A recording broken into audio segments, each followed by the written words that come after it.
अपना गांव कनेक्शन है, अपना गांव कनेक्शन है, अपना गांव कनेक्शन है रे, अपना गांव कनेक्शन है रे, अपना गांव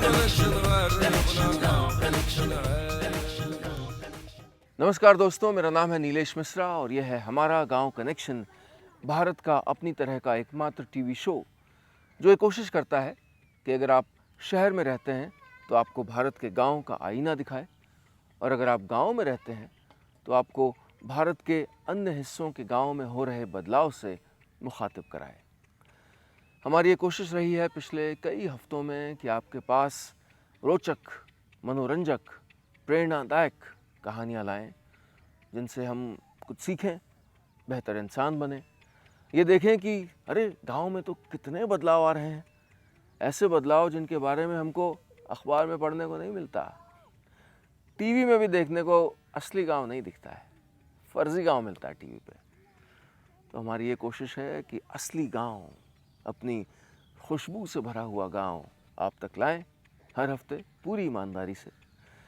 चलिए देखते हैं कि आज के एपिसोड में अगले आधे घंटे में हम कौन कौन सी कहानियाँ आपके पास लाने वाले हैं।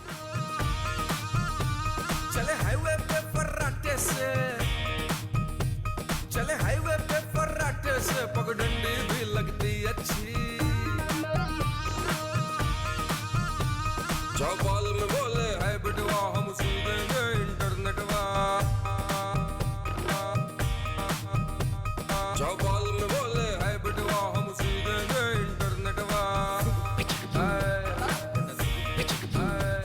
हाँ हमरी रंगबाजी है, हाँ हम थोड़ी अठन है, अपना गांव कनेक्शन है, अपना गांव कनेक्शन है, अपना गांव कनेक्शन है रे, अपना गांव कनेक्शन है रे, अपना गांव कनेक्शन है। दोस्तों, मैं गांव में बैठा हूँ, मज़े कर रहा हूँ, पीछे चूल्हा जल रहा है, धुआं उठ रहा है। लेकिन आज की पहली कहानी के लिए आपको ले चलता हूँ उत्तर प्रदेश के भदोई ज़िले में।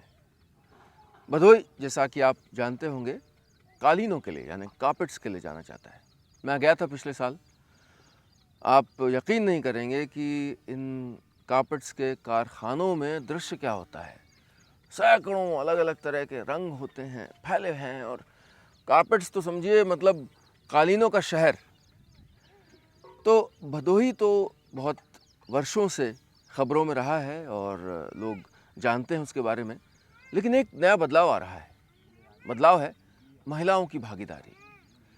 जो कालीन बनाने का जो क्षेत्र है, जो व्यवसाय है, इसमें महिलाओं की भागीदारी लगातार बढ़ रही है।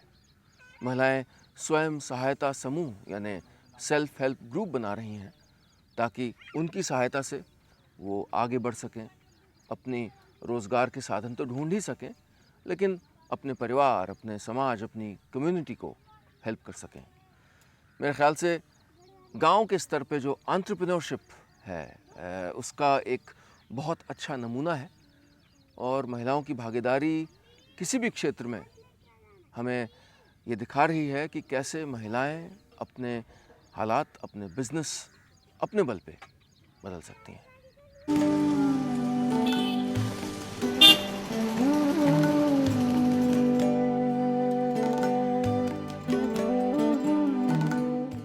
भदोही की इन खूबसूरत कालीनों के पीछे यहाँ की महिलाओं की मेहनत है।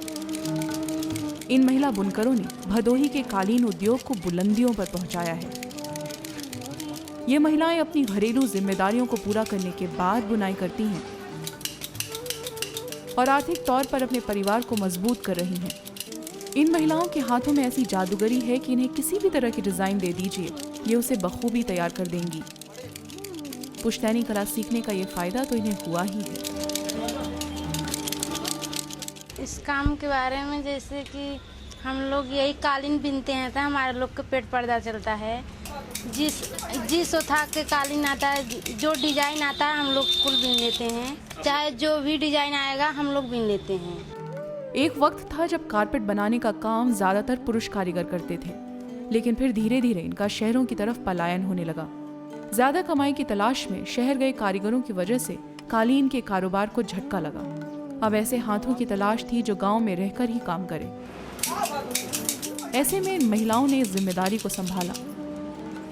आज ईरान, पाकिस्तान, टर्की, चाइना जैसे कालीन निर्माता देशों में भी इन महिलाओं की कारीगरी को सब सलाम करते हैं। तारीफ से हौसला बढ़ा है तो इन महिलाओं ने बिना किसी सरकारी मदद के स्वयं सहायता समूह भी तैयार कर लिए हैं। बढ़िया चला था, का बोल जाता गांव घर के गप मतलब जितना बेटिया बहन सब बिना गलेचा का बस है, इस रोजी रजा चला था, इस हम लोग के पेट पर्दा चला था। बस यही हम लोग बिनते हैं कालीन, महिलाएं तो किसी से कम नहीं होते। मेरे गांव में यही होता है, हम लोग यही करते हैं। अगर आंकड़ों पर गौर करें तो 2013-14 में कालीनों का निर्यात 71,000 करोड़ रुपए हुआ है, जिसमें 60% से ज्यादा की भागीदारी अकेले भदोही की है। इसमें अहम योगदान इन ग्रामीण महिला बुनकरों का भी है। उत्तर प्रदेश के भदोही से गांव कनेक्शन टीम की रिपोर्ट। दोस्तों, अगली कहानी के लिए आपको ले चलता हूँ गुजरात।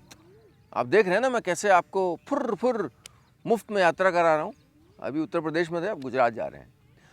गुजरात के वांकानेर क्षेत्र से हमने एक स्टोरी की थी जो बहुत ही चर्चित हुई थी हमारे शो पे, जो थी एक मिट्टी के फ्रिज की कहानी। वहीं से थोड़ी ही दूर पे एक गांव है जहां पर एक और नई सोच, एक नया बदलाव हो रहा है। यूं तो गुजरात और सौराष्ट्र के किसान काफी मेहनती माने जाते हैं, लेकिन उनकी मेहनत पर पानी फिर जाता है मौसम। खास तौर पर पानी और बारिश की किल्लत।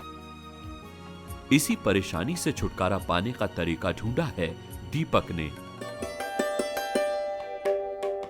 उन्होंने खेती का एक ऐसा नया तरीका ढूंढा है जिससे उत्पादन तो पूरा लिया जा सकता है, लेकिन पानी की जरूरत काफी कम होती है, बिल्कुल ना के बराबर। इस खेती को नाम दिया गया है अमृत कृषि। राजकोट में अब ये प्रयोग सफल भी हो रहा है। पर्यावरण के जानकार और अमृत कृषि का कॉन्सेप्ट लेकर पूरे देश में घूम रहे दीपक का उत्साह भी अब 7वें आसमान पर है। अमृत कृषि सिर्फ राजकोट या भारत के सौराष्ट्र के लिए नहीं है, ये पूरे विश्व की समस्याओं का निराकरण रूप में बाहर आने वाली है। इसे हम विश्व के फलक पर देखें तो विश्व में जहीं भी कुछ गलत हो रही है उसकी असर हर गांव में, हर घर में हो रही है। तो राजकोट की भूमि पर अमृत कृषि का जो ये प्रयोग हो रहा है उसकी व्यापक असर होने वाली है। अमृत खेती में सबसे पहले अलग तरह की मिट्टी तैयार की जाती है, फिर उस मिट्टी की करीब 100 सतहें यानी 100 लेयर तैयार की जाती हैं। इसके साथ ही तैयार किया जाता है एक खास किस्म का पानी जिसका नाम है अमृत पानी। उसके बाद इस पानी के साथ मिलाया जाता है सामान्य पानी और फिर उसे खेतों में डाल दिया जाता है। इसके बाद पानी की किल्लत की सूरत में फसल को रोज रोज पानी की जरूरत नहीं होती। हफ्ते 15 दिन में एक बार भी पानी डाल दिया जाए तो फसल खराब नहीं होती। ये बिल्कुल वैसा ही है जैसे जंगलों में पेड़ पौधे उगते हैं, क्योंकि जंगलों में भी कोई पानी डालने नहीं जाता, लेकिन वहां के पौधे हरे भरे रहते हैं। जो पानी है वो मिल नहीं वाला है। कल विश्व का तीसरा युद्ध यदि होने वाला है तो पानी से होने वाला है। अमृत कृषि एक ऐसा खेती का संदेश लेके आ रही है जिसमें पानी लगने वाला नहीं है, सिर्फ नमी लगेगी, सिर्फ नमी लगेगी। ये सबसे बड़ी दुनिया की पानी की समस्या का उत्तर होने वाला है। अभी करीबन 7-8 जगह पे हमारा प्रयोग चल रहा है, अलग अलग तरीके से हम काम कर रहे हैं। एक जगह है वहाँ पे हम अमृत मिट्टी बना रहे हैं। यहाँ जो वाड़ी है वेलजी भाई देसाई की वाड़ी है, उसमें हम पूरा साग भाजी का प्लानिंग कर रहे हैं। ये आम भी हमने रखे, अगले साल हम इसमें कटिंग करके, प्रूनिंग करके, रूट ट्रीटमेंट करके और उसमें मिट्टी दे के सब पूरा प्रयोग करने वाले हैं। एक दूसरी जो यहाँ खोखरदर में एक वाड़ी है, वहाँ पे हमने प्रयोग किया है कम पानी में कैसे खेती हो, और जो बागायती झाड़ है उसमें मल्चिंग करके कैसे कम पानी में खेती की जाए और उत्पादन ज़्यादा से ज़्यादा कैसे ले जाए। राजकोट के आसपास के इलाकों के करीब 100 से भी ज्यादा खेतों में अब तक ये प्रयोग हुआ और अच्छे नतीजे आए। इसी तरह से ऑर्गेनिक खेती होती है। राजकोट में कई लोग इस प्रयोग को और ज्यादा हाईटेक करने में लगे हुए हैं, जिससे खेती और आसान हो जाए। इस बार सौराष्ट्र में कुछ इलाकों को छोड़कर बारिश भी नहीं हुई है। ऐसे में मूंगफली और कपास की फसल खराब हुई है। अगर अमृत कृषि का तरीका और प्रचलन में आता है तो इस तरह के नुकसान से किसान बच सकेंगे। राज्य सरकार ने भी इस प्रयोग में दिलचस्पी दिखाई है और इसे एक मॉडल के तौर पर आगे बढ़ाने की तैयारी में है। गांव कनेक्शन टीम की रिपोर्ट। गांव कनेक्शन में वक्त है एक छोटे से ब्रेक का। ब्रेक के बाद आपको ले चलूंगा उत्तराखंड, जहां पर एक टीचर ने वन संरक्षण की एक अनोखी कहानी रची है। हाँ हमरी रंगबाजी है, हाँ हम थोड़ी अठन है। अपना गांव कनेक्शन है, अपना गांव कनेक्शन है, अपना गांव कनेक्शन है रे, अपना गांव कनेक्शन है रे, अपना गांव कनेक्शन है।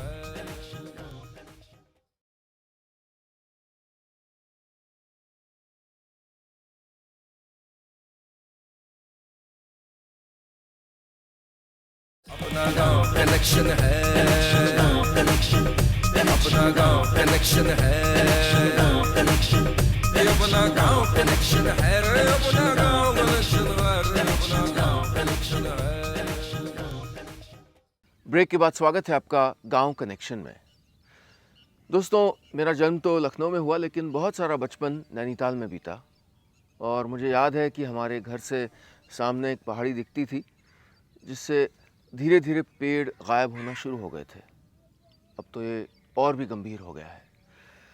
हमारे देश के पहाड़ों से धीरे धीरे पेड़ गुम हो रहे हैं। लेकिन पौड़ी गढ़वाल में एक शिक्षक हैं जिन्होंने इस समस्या का सामना करने का बीड़ा उठाया। पिछले 20 साल में उन्होंने 3 लाख पेड़ लगाए हैं। जी हाँ, 3 लाख पेड़, यानी साल के 15,000 पेड़, हर महीने के 1200 पेड़, हर दिन 40 पेड़। जितनी देर मैं आपसे बात कर रहा हूँ, 1-2 पेड़ लगा चुके होंगे वो। चलिए चलते हैं पौड़ी गढ़वाल और मिलते हैं इस शिक्षक से, जो हमको पढ़ाई की बातें ही नहीं, जिंदगी सिखा रहे हैं।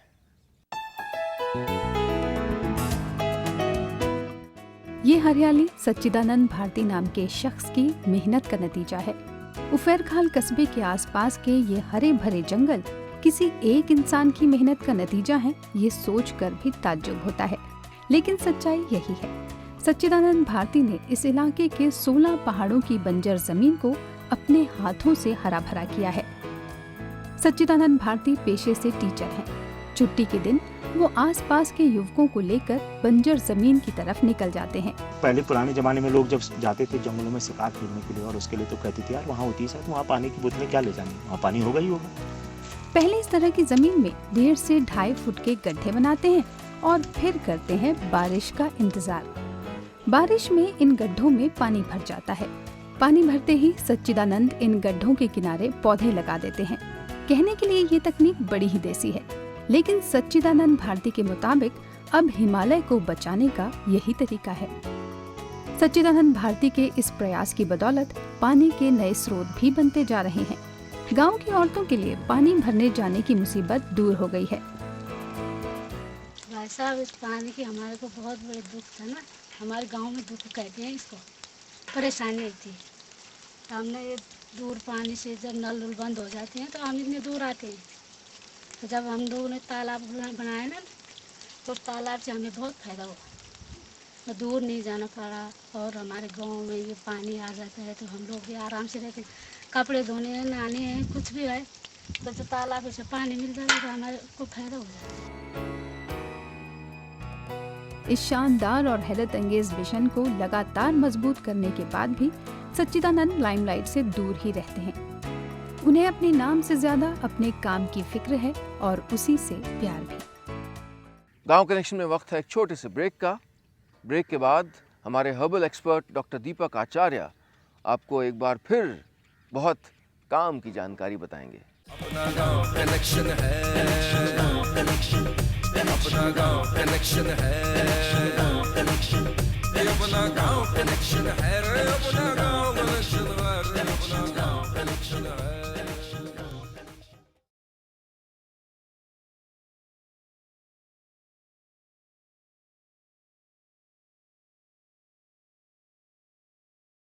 अपना गांव कनेक्शन है, अपना गांव कनेक्शन है, अपना गांव कनेक्शन है रे, अपना गांव कनेक्शन है रे, अपना गांव कनेक्शन है। ब्रेक के बाद स्वागत है आपका गांव कनेक्शन में। दोस्तों, हमारे शो में ये कोशिश रहती है कि हम गांव से जुड़ी रोचक, मनोरंजन से भरपूर खबरें आपको दिखाएं, सुनाएं, लेकिन साथ ही कुछ काम की चीज़ें भी बताएं। तो हमारे हर्बल एक्सपर्ट डॉक्टर दीपक आचार्य आपको हर हफ्ते कुछ ऐसी ही उपयोगी बातें बताते हैं जो हमारी रोज़मर्रा की चीज़ों से जुड़ी होती हैं। ये हमारे स्वास्थ्य से जुड़ी होती हैं, हमारे बेहतर रखरखाव, सौंदर्य वगैरह से जुड़ी होती हैं। देखते हैं आज डॉक्टर दीपक आचार्य कौन सी ज्ञान की बात बता रहे हैं। शुक्रिया नीलेश जी। खेतों में खरपतवार की जब बात होती है तो किसानों को अक्सर एक पौधे से बड़ी मुसीबत होती है, इसे चौलाई कहते हैं।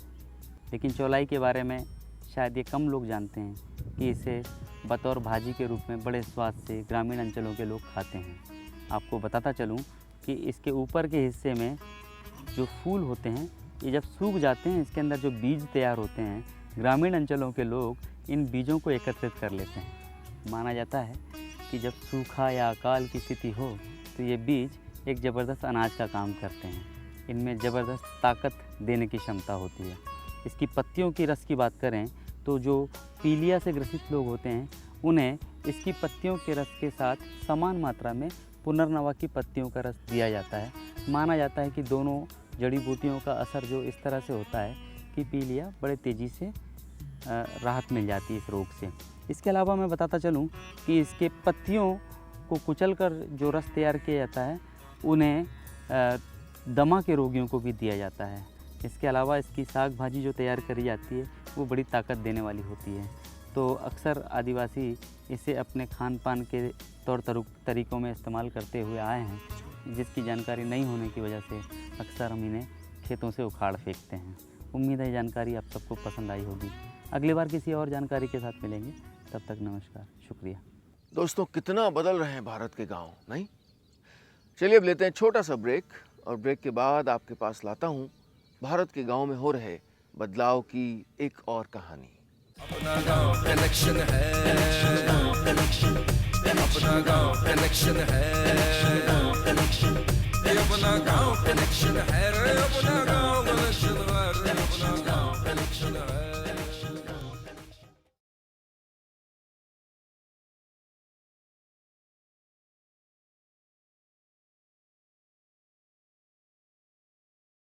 अपना गांव कनेक्शन है, अपना गांव कनेक्शन है, अपना गांव कनेक्शन है रे, अपना गांव कनेक्शन है रे, अपना गांव कनेक्शन है। दोस्तों, अब मैं आपको ले चलता हूँ जम्मू।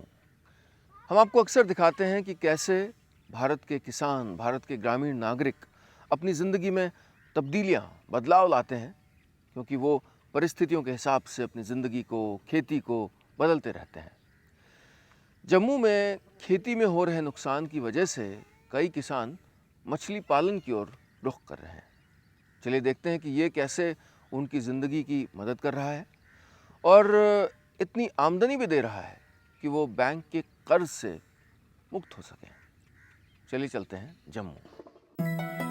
जैसे जैसे आप जम्मू शहर की भीड़भाड़ से दूर आरएसपुरा के सई गांव में जाएंगे, आपको शहर के ट्रैफिक, शोरगुल और भीड़भाड़ के बजाय हरे भरे खेत, एक अलग सा सुकून और खेतों में काम करते किसान दिखाई देंगे। इन्हीं खेतों के बीच आपको अजित राम के खेत भी दिखेंगे और साथ ही दिखेगा एक तालाब। ये तालाब इस गांव का इकलौता तालाब है जहां अजित राम मछली पालन करते हैं। अजित राम के मुताबिक वो कुछ साल पहले करनाल के एक टूर पर गए थे, जहां उन्हें तालाब में मछली पालन के बारे में पता चला। इससे प्रभावित होकर अजित राम ने अपने खेतों में भी एक तालाब बनाया और मछली पालन की शुरुआत की। और अब गांव के कई लोग उनसे मछली पालन के बारे में पूछते हैं। अजित राम इस इलाके के कई बेरोजगार युवकों को भी अब मछली पालन के बारे में जानकारी दे रहे हैं। आज एक बार ना करनाल टूर पर गए, उत्थे आगे उन्होंने दसिया तला तलू दसे मच्छी कियां पालनी है, किस तरह इसकी तैयार करना है। तो उतों सीख के आए तो आगे तला कढ़ाया, गौरमेंट ने दिता तला आगे तो वो फर्स्ट क्लास चलता पाया।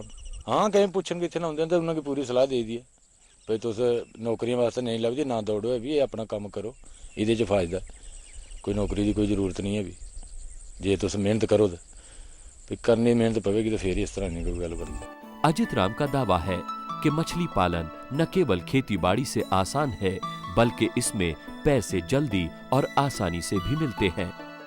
अजित राम के मुताबिक हाल ही में उन्हें अचानक कुछ पैसों की जरूरत पड़ी, तो उन्होंने इस तालाब में जाल फेंका और अपनी जरूरत के हिसाब की मछलियां निकालकर अपने पैसों की जरूरत को पूरा कर लिया।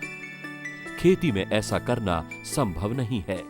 अजित राम के इस प्रयास के बाद अब आरएसपुरा इलाके के आसपास के कई गांव के छोटे किसान भी उन्हीं के कदमों पर चल रहे हैं। आरएसपुरा जम्मू के सई गांव से गांव कनेक्शन टीम की रिपोर्ट। मुझे यकीन है कि आपकी भी अपनी गांव से जुड़ी बहुत सी यादें होंगी। अगर आप शहर में रहते हैं तो गांव से अपना रिश्ता मजबूत करते रहिए। अगर आप गांव में रहते हैं तो भारत के और गांव में क्या बदलाव आ रहे हैं उनसे जुड़े रहिए हमारे शो के ज़रिए। आप अगर अपने गांव कनेक्शन के बारे में हमको बताना चाहें या कोई स्टोरी या कोई कहानी हमको सुझाना चाहें तो स्क्रीन पे लिखे फ़ोन नंबर से आप मेरे से संपर्क कर सकते हैं। अगर आप फेसबुक या ट्विटर पे हैं तो फेसबुक पे हमारा पेज है गांव कनेक्शन, ट्विटर पे हमारा हैंडल है गांव कनेक्शन, और अगर आप सीधे मुझको ईमेल करना चाहते हैं तो हमारा ईमेल आईडी है information@gaonconnection.com। तो चलिए मैं चलता हूँ, थोड़ा सा गुड़ खाना है। आप भी बनाए रखिए हमारा गांव कनेक्शन। चले हाईवे पे फर्राटे से पगडंडी भी लगती अच्छी, चौपाल में बोले है बिटवा हम सुन देंगे इंटरनेटवा, चौपाल में बोले है बिटवा हम सुन देंगे इंटरनेटवा। हाँ हमारी ये रंगबाजी है, हाँ हम थोड़ी अठन है, अपना गांव कनेक्शन है, अपना गांव कनेक्शन है, अपना गांव कनेक्शन है रे, अपना गांव कनेक्शन है।